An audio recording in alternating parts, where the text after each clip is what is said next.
kamu itu orangnya asik, sopan, gaul tapi taat, bebas tapi tahu batas. Keren banget. Agar tidak mudah terluka, kamu hiduplah seolah-olah tidak punya tempat istimewa di hati manusia manapun. Pernah dengar kalimat ini gak? Ketenangan seperti apa sih yang kamu cari? Jika mati saja, masih didoakan agar tenang. Betapa indahnya takdir ketika ia menjauhkan kamu dari sesuatu yang tidak pantas untuk diri kamu. Seindah apapun merencanakan masa depan, tetap sisihkan ruang ikhlas bahwa hari esok memang terkadang di luar kehendak kamu. Tidak ada yang dapat mengubah hidup kamu kecuali diri kamu sendiri. Jadi kalau kamu ingin sesuatu yang berbeda, maka kamu harus menjadi sesuatu yang berbeda juga.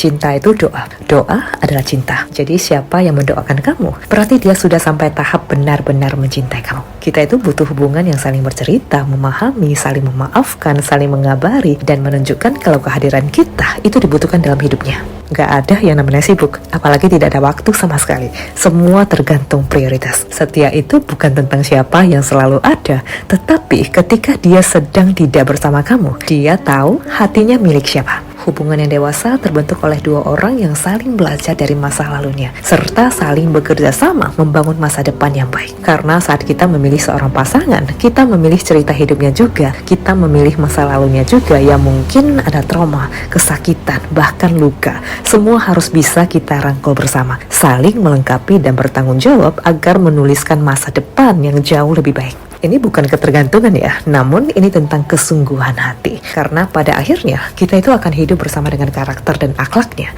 bukan dengan ketampanan atau kecantikannya. Pernikahan itu cuma butuh sedikit cinta, sisanya komunikasi, kompromi, toleransi, dan kerjasama. Dan yang pasti adalah mengesampingkan ego dan gengsi. Karena menikah itu 10% cinta, 90% lagi jadi teman, jadi sahabat, teman cerita, teman keluh kesah, teman jalan, teman makan, teman sama-sama urus dan jaga anak, yang selalu ada saat kita sedih dan membutuhkan, dan yang selalu memeluk kita di saat kita senang, suka maupun duka. Itulah cinta. Pasangan adalah investasi jangka panjang paling beresiko. Jadi kalau salah pilih, itu sama dengan investasi bodoh. Karena pernikahan itu bukan cuma soal cinta. Pernikahan sebaiknya harus memperluas networking, menghasilkan goal generation, mencapai financial freedom, bisa diskusi, bisa bekerja sama, bisa kolaps, menjadi pasangan, menjadi partner diskusi seumur hidup. Itulah salah satu alasan kenapa kita harus terus upgrade value diri, semakin baik dan semakin baik ke depan. Ya, di era gempuran seumur hidup itu lama, yang harus kita ingat itu adalah kita yang memulai untuk memilih seumur